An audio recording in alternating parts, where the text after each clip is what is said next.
এত অহংকার আসে কি করে? অহংকার আসলো থেকে? এই ভাঙ্গা থালাটা তোর হাতে উঠায় দিতে আল্লাহর 1 সেকেন্ডও লাগে না। ওয়াম্মা সাইলা ফালা তানহার, খবরদার ফরিয়াদিকে তাড়িয়ে দিও না, ধমক দিও না।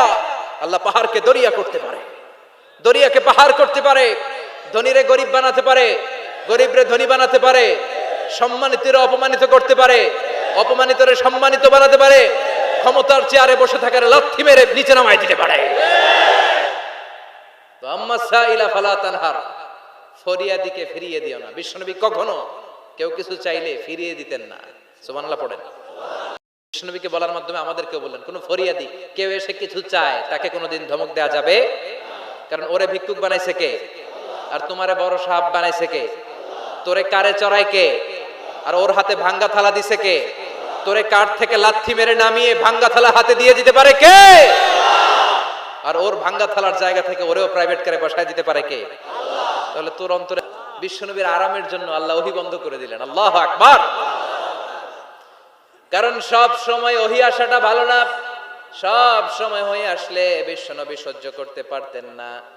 কারণ মা আয়েশা বলতেন, শীতের রাতে যখন বিশ্বনবীর উপর ওহী নাজিল হতো, ওহীর প্রেসারে বিশ্বনবীর গলার দাড়ি দিয়ে ঘাম ঝরে ঝরে পড়তো। আমরা তো মাগনা কোরআন পাইছি, কোনো কষ্ট করা লাগে নাই, কোনো পরীক্ষা করা লাগে নাই। বিশ্বনবী যখন কোরআন রিসিভ করতেন, মিসলা সলসলাতিল জারাস, বুখারীর বর্ণনা, ঘন্টার ধ্বনির ন্যায় দপ্তরি যখন হাই স্কুলের ছুটি দেওয়ার জন্য ধমধম করে ঘন্টা বাজায়, এর কাছে যে কান লাগিয়ে দাঁড়িয়ে থাকা যায়, যেরকম বিকট আওয়াজ হয় এরকম আওয়াজে ওহী আসতো। আর এই ওহী রিসিভ করতে যে মাঘ মাসের কনকনে শীতের রাতে বিশ্বনবী ঘেমে ঘেমে একাকার হয়ে যেতেন। আবার বিশ্বনবী যখন ওটের উপরে বসা অবস্থায় ওহী নাজিল হতো, ওহীর ভাড়ে, ওহীর চাপে, ওহীর প্রেসারে, কোরআনের প্রেসারে ওটের বুকটা জমিনের মধ্যে লেগে যেত। আবার ঘোড়ার উপরে বসে থাকা অবস্থায় যখন কোরআনের আয়াত ওহী নাজিল হতো, ঘোড়ার পা গুলো মরুভূমির বালুর ভেতরে দেবে যেত। বিশ্বনবীর এক সাহাবা যায়েদ রাদিয়াল্লাহু তাআলা আনহুর পায়ের মধ্যে মাথা রেখে বিশ্বনবী একবার ঘুমাচ্ছিলেন। 1 ঘন্টা 2 ঘন্টা ঘুমিয়ে রইলেন, যায়েদ মাথায় ব্যথা পায় না। হঠাৎ বিশ্বনবী ঘুম থেকে জাগলেন। জাগার পর ওইখানে কি হয়েছে? এত গ্যাদারিং এর ভেতরে সমস্যা তো হবেই, গরম লাগবে, ধাক্কা ধাক্কি, আমারে দেখা যাবে না, এই ভাই আপনি সরেন, এই ক্যামেরা নামাও, এগুলো বলা যাবে? এগুলো বললে আজকে আমি ওয়াজ করতে পারবো? যে যেইখানে যে অবস্থায় আছেন আল্লাহর ওয়াস্তে বসেন। আমি আর অল্প কয়েক মিনিট কথা বলবো। আমি জানি অনেকে আমাকে দেখতে পাচ্ছেন না, মাইকের অবস্থাও ভালো না, যতটুকু শোনা যায় পিন ড্রপ সাইলেন্ট লাগবে, পিন পতন নীরবতা। নীরব না হলে তো ওয়াজ করা যাবে? আর কোনো আওয়াজ শুনবো আমি? তাহলে থামেন। ওহী রিসিভ করতে বিশ্বনবীর কত কষ্ট হতো খেয়াল করে শুনেন। আবার ডানে বায়ে তাকায়, সাভারের ভাইয়েরা এদিকে তাকায়, আমার দিকে হয়েছে, বাস আমার দিকে তাকান। ওহী রিসিভ করতে বিশ্বনবীর কত কষ্ট হতো। যায়েদ রাদিয়াল্লাহু তাআলা আনহুর পায়ের মধ্যে মাথা রেখে বিশ্বনবী শুয়ে আছেন। 1 ঘন্টা 2 ঘন্টা শুইলেন, উনি ব্যথা পায় না।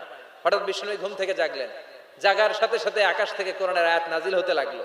আর যায়েদ বলে, 2 ঘন্টায় আমার কিছু হয় না, কিন্তু যখনই আমার রানের মধ্যে মাথা রেখে বিশ্বনবী শুয়ে আছেন আর কোরআনের আয়াত নাজিল হতে লাগলো, আমার মনে হচ্ছে আমার রানটা ফেটে টুকরা টুকরা হয়ে যাবে, আমার হাড্ডি ফেটে খান খান হয়ে যাবে। ওহীর ভার, তার মানে একটা কাঠিন্যতা আছে না নাই? এজন্য আল্লাহ বিশ্বনবীরা ডেকে বললেন, নবী আমি রাগ হই নাই, আমি আপনারে ভুলে যাই নাই। বারবার সূর্যের আলো থাকলে, সব সময় সূর্যের কিরণ থাকলে যেমনি আরাম লাগে না, বারবার ওহী রিসিভ করতে যেই কষ্টটা আপনার হয়, আমি আরশের উপর থেকে দেখে আমার সহ্য হয় না। এজন্য আপনাকে বিশ্রামের ব্যবস্থা করে দিলাম, এই জন্য কিছুদিন ইচ্ছা করে আমি ওহী বন্ধ করে দিলাম। ওয়াদ-দুহা ওয়াল-লাইলি ইযা সাজা মা ওয়াদ্দাআকা রাব্বুকা ওয়া মা ক্বালা। সকালবেলার সূর্য কিরণের শপথ, রাতের নিস্তব্ধতার নিঝুম রাত্রির শপথ, মা ওয়াদ্দাআকা রাব্বুকা ওয়া মা ক্বালা। আপনার রব আপনারে ভুলে যায় নাই, আপনার উপর অসন্তুষ্ট হয় নাই। সুবহানাল্লাহ পড়েন। তাহলে কাফেররা যা বলেছে এটা ওদের মুখের উপরে, জোরে কোন ঠিক কিনা? উম্মে জালিল বিশ্বনবীকে যে গালি দিয়েছে, ওর গালি ওর মুখের উপরে, জোরে বলেন ঠিক কিনা? আমার নবীরে যারা কবি বলে গালি দেয়, ওই গালি ওদের মুখের উপরে, ঠিক কিনা? আমার নবীর যারা পাগল বলে গালি দেয় ওদের গালি ওদের মুখের উপরে ঠিক কি না? আমার নবীর যারা লেস কাটা নির্বংশ বলে ওদের 14 গোষ্ঠী নির্বংশ জোরে বলো ঠিক কি না? আমার নবীর সম্মানের বিরুদ্ধে যদি কথা বলে তাদের বিরুদ্ধে আমাদের হুঙ্কার আর লড়াই আছে না নাই? বিশ্ব নবীরে গালি দিলে কলিজে আগুন লাগে? কার কার লাগে? হাত তুলে আল্লাহর দেখা।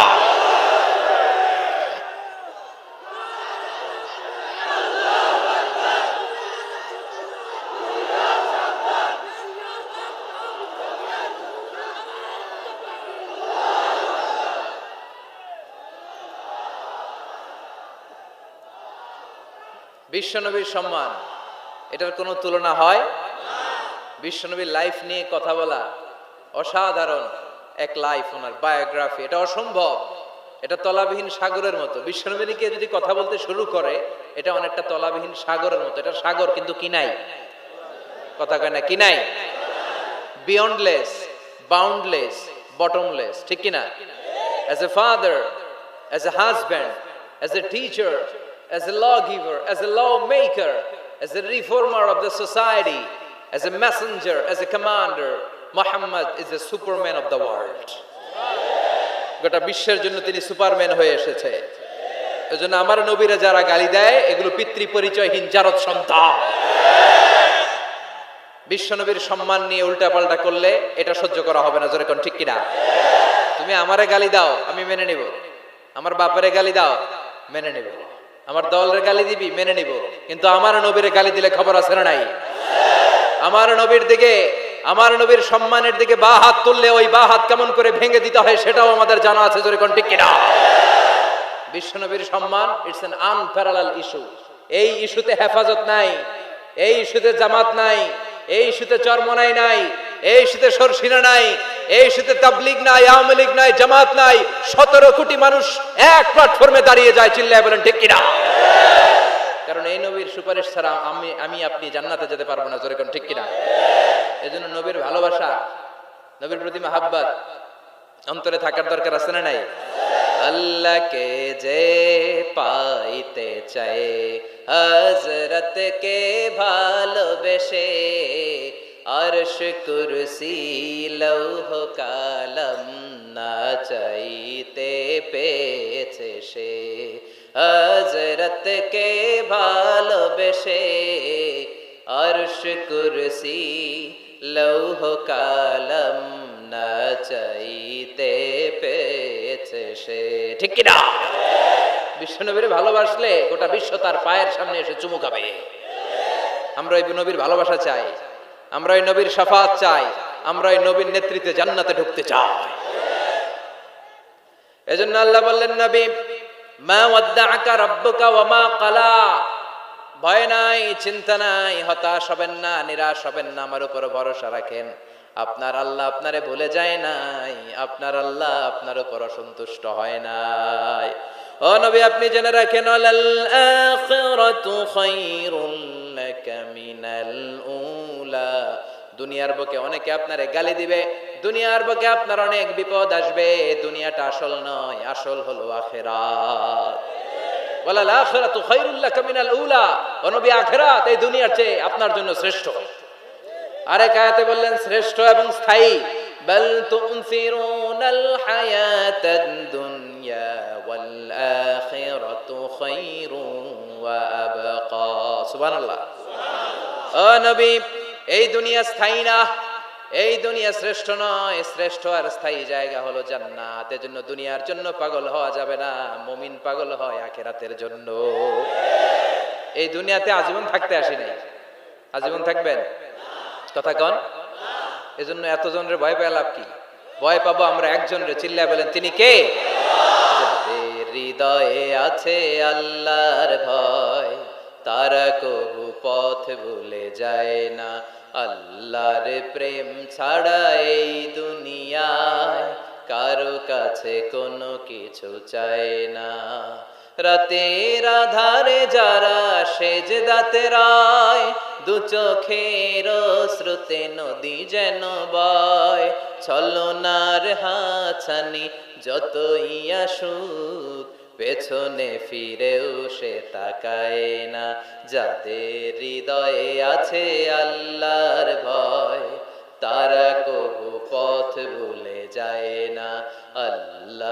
প্রেম ছাড়া এই দুনিয়ায় কারো কাছে কোনো কিছু চাই না, কারো কাছে কোনো কিছু চাই না। ঠিক কি না? মুমিনের ভয় একজনের প্রতি, চিল্লায় বলেন তিনি কে? আল্লাহ বললেন আল আখিরাতু খায়রুল লাকা মিনাল উলা। ও নবী, দুনিয়াতে এত ভয় পেয়ে কোনো লাভ নাই। বিড়ালের মতো হাজার বছর না বেঁচে সিংহের মতো একটা গর্জন দিয়ে মরার দাম অনেক বেশি। আল আখিরাতু খায়রুল লাকা মিনাল উলা। এই দুনিয়ার জীবনের চেয়ে নবী আখিরাতের দাম অনেক বেশি। এই দুনিয়ায় আমরা আজীবন থাকতে আসি, চলে যেতে হবে। এরপরে বিশ্বনবীকে আল্লাহ সান্ত্বনা দিচ্ছেন, নবী আপনি হতাশ হবেন না, নিরাশ হবেন না, ভরসা রাখেন। ওয়ালা সাউফা ইউতিকা রাব্বুকা ফাতারদা। আপনার প্রভু অচিরে আপনাকে এমন এমন জিনিস দান করবে, এই জিনিসগুলো পেয়ে আপনি খুশি হয়ে যাবে। কি সুন্দর ওয়াদা। ও নবী আপনি হতাশ হবেন না, আপনি টেনশন নিয়েন না, আমি তো আছি। সুবহানাল্লাহ পড়েন। কে বলে? জোরে বলেন কে বলে? বিশ্বনবীরে বললেন ওয়ালা সাউফা ইউতিকা রাব্বুকা ফাতারদা। আপনার রব অচিরে এমন কিছু আপনারে দিবে, আপনি খুশি হয়ে যাবেন। And verily indeed your Lord will give you something that will make you happy. সুবহানাল্লাহ পড়েন। সুবহানাল্লাহ। অচিরে আপনার রব আপনারে এমন এমন কিছু দিবে, এগুলো পেয়ে আপনি খুশি হয়ে যাবেন। নবীরে খুশি করাই আল্লাহর কাজ। এজন্য বিশ্বনবীর উপাধি দিয়েছেন আল্লাহ হাবিব। বিশ্বনবীকে আল্লাহ কি ডেকেছেন? আর ইব্রাহিম আলাইহিস সালামকে ডেকেছেন খলিল, মানেও বন্ধু, হাবিব মানেও বন্ধু। খলিল মানে এমন বন্ধু যে বন্ধু আল্লাহরে খুশি করার জন্য কাজ করে, আর হাবিব মানে এমন বন্ধু যেই বন্ধুরে খুশি রাখার জন্য আল্লাহ নিজেই কাজ করে। সুবহানাল্লাহ। এজন্য আল্লাহ বললেন নবী ওয়ালা সাউফা ইউতিকা রাব্বুকা ফাতারদা। আপনার রব চিরে এমন এমন জিনিস আপনারে দান করবে, এগুলো পেয়ে আপনি খুশি হয়ে যাবেন।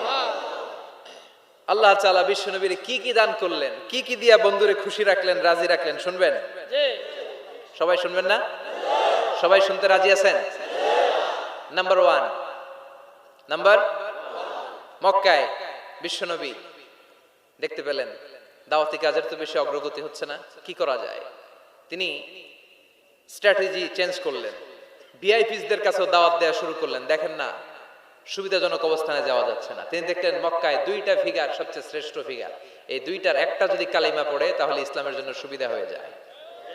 বিশ্বনবী আল্লাহর কাছে দোয়া করতে লাগলেন, আল্লাহুম্মা আইজ্জাল ইসলাম বিআহাব্বির রাজুলাইনি ইলাইক। আল্লাহ, 2জন লোকের নাম এখন আমি বলবো, যেই লোকটারে ভালো লাগে এই লোকটার মুখ দিয়ে শাহাদা বাণী উচ্চারণ করে তুমি ইসলামের বিজয় দান করে দাও। সুবহানাল্লাহ। দোয়া শুরু করে দিলেন, আল্লাহ 2জন লোকের একজনকে তুমি আমার অনুসারী বানিয়ে দাও, এই 2জনের যারে তোমার ভালো লাগে। আল্লাহুম্মা আইজ্জাল ইসলাম বিআহাব্বি হাদাইনির রাজুলাইনি ইলাইক। 2জন লোকের নাম আমি দোয়ায় বলবো, যারে ভাল লাগে তারে দিয়ে ইসলামকে বিজয় দান করো। 1 নাম্বার ওমর ইবনে আল খাত্তাব, 2 নাম্বার আবি জাহাল ইবনে হিশাম। হিশামের বেটা আবু জাহেলের কালেমার পতাকায় আনো, না হয় খাত্তাবের বেটা ওমর রে আনো। আল্লাহ ওমরের জন্য দোয়াটা কবুল করে নিলেন।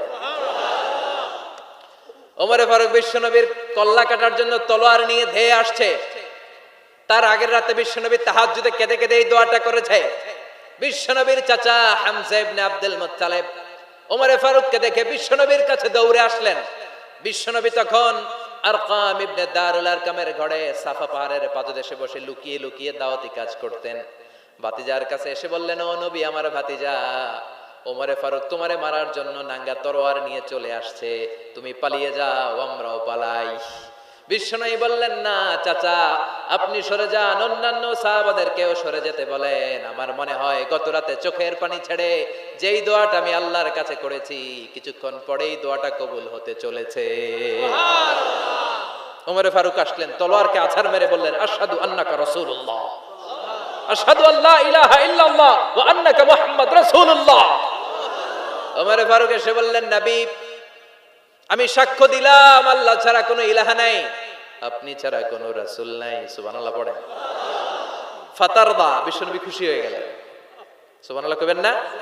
আল্লাহ বললেন, ওয়ালা সাউফা ইউতিকা রাব্বুকা ফাতারদা। ও নবী, এমন এমন জিনিস আপনারে দেব, আপনি খুশি হয়ে যাবেন। আল্লাহু আকবার। তাহলে প্রথমে কেমনে খুশি করছে পাইলেন? পাইছেন? ওমরে ফারুককে কালেমার পতাকায় ঢুকাইয়া বিশ্বনবীর হৃদয়টারে ঠান্ডা করে দিলেন, বিশ্বনবীরে খুশি করে দিলেন। বিশ্বনবী বললেন লা নাবিয়্যা বা'দি ওয়ালা রাসূলা, আমার পরে নবীও নাই রাসূলও নাই, তবে লাউ কানা বা'দি